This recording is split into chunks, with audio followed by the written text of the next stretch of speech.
Et le Je vous adore doit être, à mon avis, beaucoup plus traduit. Il y a eu mieux hein, sur le BIS. Oui. Il y a eu le serment à l'ayatollah devant des étudiants à Uri, le chef de l'État qui promettait de verser son sang. Il y a eu tout ça. Quoi. Oui, bon, on n'a jamais eu un sang depuis 4 ans.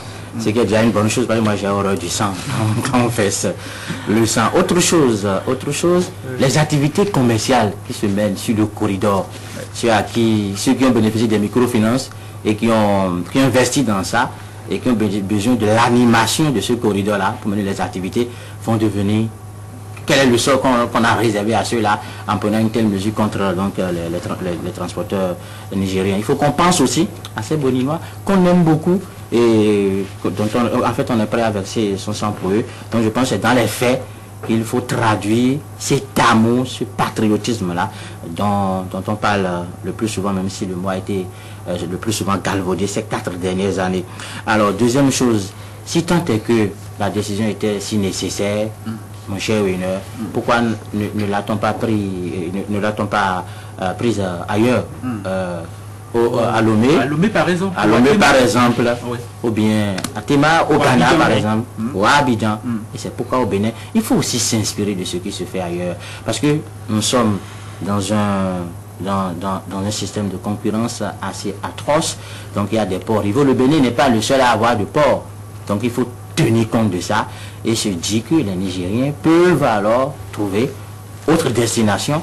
Et là, les conséquences, à mon avis, mon cher Miller, oui. C'est le Bénin. Comme vous, moi, je dirais que Bénin, oui. Cette décision-là, ça prend les dehors d'un Trafalgar économique et social en même temps, avec énormément de bras qui se sont croisés depuis, avec énormément de bouches qui se plaignent et qui se plaignent depuis des semaines. Maintenant, on a entendu tout à l'heure le président des conducteurs et transporteurs sur notre plateau ici, mais il faut dire qu'il y a pire, que le port de Cotonou est déjà en train de baisser pavillon ou presque, et qu'il y a eu des bateaux qui ont été détournés, qu'il y a eu énormément de manque à gagner depuis pour le port de Cotonou. Je crains que ce ne soit l'histoire de la poule aux œufs d'or, quoi.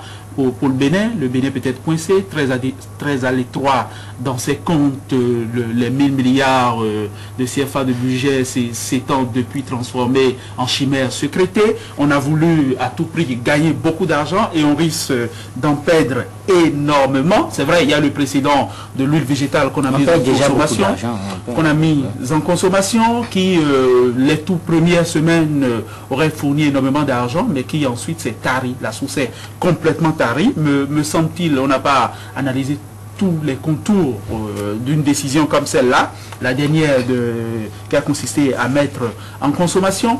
Et moi, je voudrais dire que le Bénin et le Niger, puisque c'est de cela qu'il s'agit, ont vocation à s'entendre, à faire des affaires en bonne intelligence. C'est le chef de l'État qui aime parler de partenariat gagnant-gagnant. Et moi, je vais voler une image au président Omar Bongo, feu président Omar Bongo du Gabon, qui utilisait l'image du véhicule et du carburant. Je ne sais pas, entre le Bénin et le Niger, qui est véhicule, qui est carburant, mais me semble-t-il, on n'est pas très loin. Me semble-t-il, nous sommes condamnés, nous sommes absolument condamnés à composer, quoi. Nous sommes condamnés à faire des affaires ensemble. Et vous avez parlé des nœuds routiers, de régions de notre pays qui vont souffrir, mais éminemment, terriblement, d'une décision comme celle-là. Je crois il fallait regarder pas 3 fois, et maintenant, très certainement, il faut revenir sur une décision comme celle-là.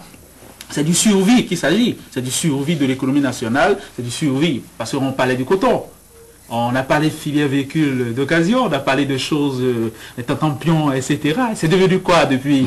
Me semble-t-il, nous avons brûlé nos cartouches. Et si nous ne faisons pas attention, nous serons bientôt sans munitions. Ça risque d'être extrêmement compliqué, mais il y a mieux. Il y a des conséquences de droit pour le Bénin. Puisque nous sommes membres de l'UEMOA, est-ce que nous ne risquons pas, non seulement, nous avons dit sur le plan économique de payer cher, mais est-ce que nous ne risquons pas de payer sur le plan juridique une autre encore plus salée? Il doit certainement avoir une conséquence dans la mesure où vous imaginez, comme Léon Dossou l'a expliqué tout à l'heure, vous avez commandé des marchandises en Europe qui doivent venir au port de Cotonou avant de vous rejoindre par les amis de Ibrahim Abdoulaye à Niamey, et que vous savez que le Bénin, votre marchandise ne sera pas dédouanée au Bénin parce que c'est en transit, et que tout d'un coup, parce que le 10 novembre, on a sorti une décision qu'on a mis en application quelques heures après, et que pendant qu'on est en train de charger vos marchandises dans les camions, on vient, on dit écoutez, arrêtez tout, on doit les dédouaner. Voilà que vous n'avez pas prévu cela,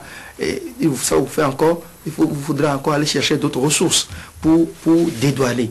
Donc, forcément, il doit avoir des conséquences, parce qu'il doit forcément avoir un arbitre pour s'occuper de ces genres de situations. Vous avez utilisé cette image que vous avez empruntée à Feu Bongo, c'est-à-dire que entre le Bénin et le Niger, il y a un qui joue le rôle de carburant et l'autre véhicule. Je pense que dans le cas d'espèce, c'est le Bénin le véhicule.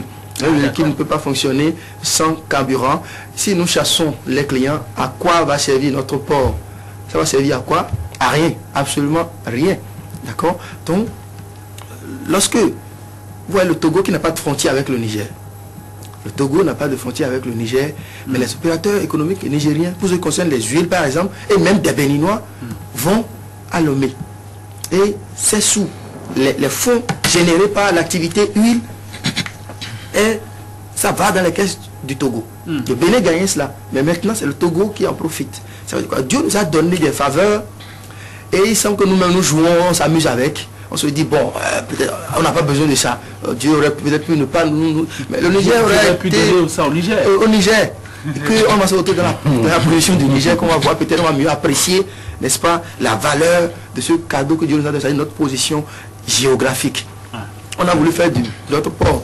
Et cela n'a pas été beaucoup plus qu'un slogan que des actes concrets. Faire du port de Cotonou un PGP, le plus grand port, le plus grand des petits ports de la sous-région. Maintenant, c'est devenu PPPPP, le plus petit port des ports de la sous-région.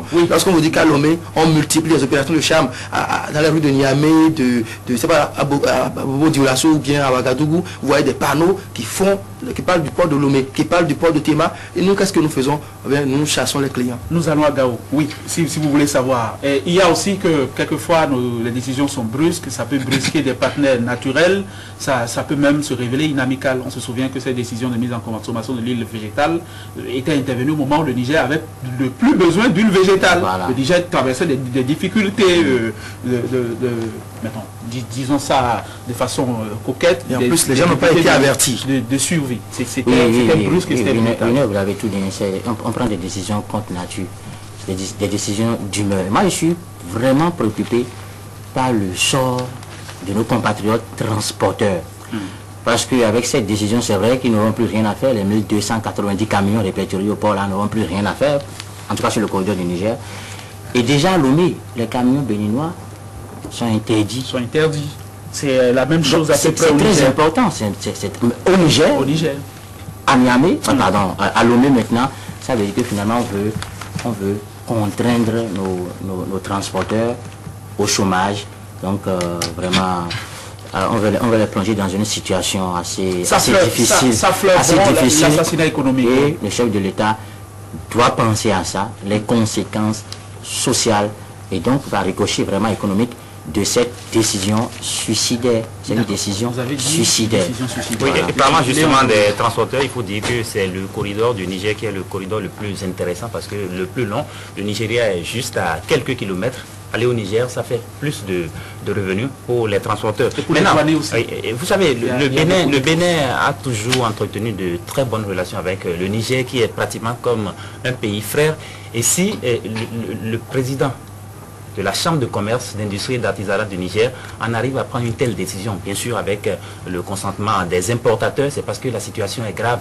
Et ils ont parlé de violation des traités et conventions internationaux. Je pense que quelque part, la bataille va se faire. Il peut y avoir des conséquences de droit. Vous n'avez toujours pas répondu à... C'est André, peut-être que nous répondrons demain au fait que les recettes baissent précisément maintenant et qu'on se sente obligé de glaner jusqu'au petit sou et de créer d'autres volets. Pourquoi est-ce que ça baisse à la droite? On en parlera peut-être demain. C'est une proposition que je fais. Et puis, moi, je voudrais dire que les Nigériens, nos transporteurs et conducteurs aussi, ont trouvé en Tao Soufiano, président de la Chambre de commerce chez nous, un allié, un supplétif de choix. Mais ça me dit c'est important. Et j'en aurais fini. C'est un sujet qui me tient à cœur, puisque je foulais tout à l'heure les colonnes de fraternité et j'ai découvert qu'aux eaux et forêts, les affectations posent problème. Et ça m'a renvoyé l'image de la douane où ça avait déjà posé problème. Et juste faire remarquer que le régime est un peu emprisonné dans des logiques mettons, où il a simplement du mal à remplir des actes administratifs. Parce que les affectations, c'est des actes administratifs.